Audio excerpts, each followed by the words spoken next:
वर्तमान समय सबुठारु बड़ खबर समुद्र रे आग्नेयगिरी उत्कीर्ण एही सब सहर रे रचिला तांडव देखिले आपणकर मध्य लोममूल टांकुरी उठिबो। तेबे आसंतु देखिबा कोन रहिछि पूरा रिपोर्ट। ता पूर्वरु बृहत आग्नेयगिरी उत्पन्न हेबा परे अमेरिकार पश्चिम तट अलास्का जापान एवं हावाई रो समुद्र कूलिया अंचल रे सुनामी चेतावनी जारी करा दैछि। आग्नेयगिरी विस्फोरण परे दक्षिण प्रशांत द्वीपपुंज रे बड़ बड़ ढेउ उठिछि। एपरि कि लोकमानंकर घर भितरे उच्चा ढेउ पसुथिबार दृश्य सोशल मीडिया रे वायरल होइछि।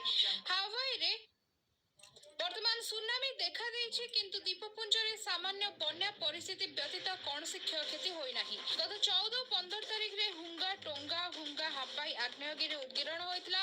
टोंगा रे पानी भितरे आग्नेयगिरी उत्कीर्ण हेतु एहार बृहत प्रभाव को दृष्टि रखि अमेरिका जातीय पाणीपाग सेवा पश्चिम तट रे कैलिफोर्निया समेत अलास्का ठारे सुनामी अलर्ट जारी करी 2 फुट उच्चर लहड़ी शक्तिशाली रिप करेंट सृष्टि हेबार पूर्वानुमान करिछि। एथि सहित उपकूलवर्ती अंचल रे बन्या परिस्थिति सृष्टि हेबो बोली सतर्क सूचना जारी करा जायछि। आज जापान रो पाणीपाग विभाग सुनामी चेतावनी दैछि एवं दक्षिण रे थिबा द्वीपपुंज रे 3 मीटर उच्चर ढेउ आशा करा जायछि बोली कहा जायछि। तेबे सुनामी चेतावनी हटि जेबा पर्यंत लोक माने समुद्र निकट को न जेबा पई कहा जायछि।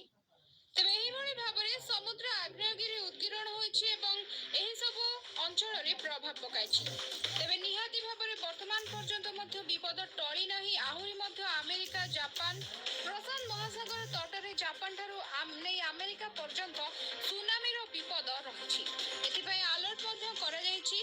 तेबे एहा थिला वर्तमान रो रिपोर्ट। एहा परे कोन रहइबो आगामी रिपोर्ट आमे नै आसीबो नेक्स्ट वीडियो रे। सेति लागि चैनल से कनेक्ट हे रहंतु। चैनल को सब्सक्राइब करिकि पाखरे आसुथिबा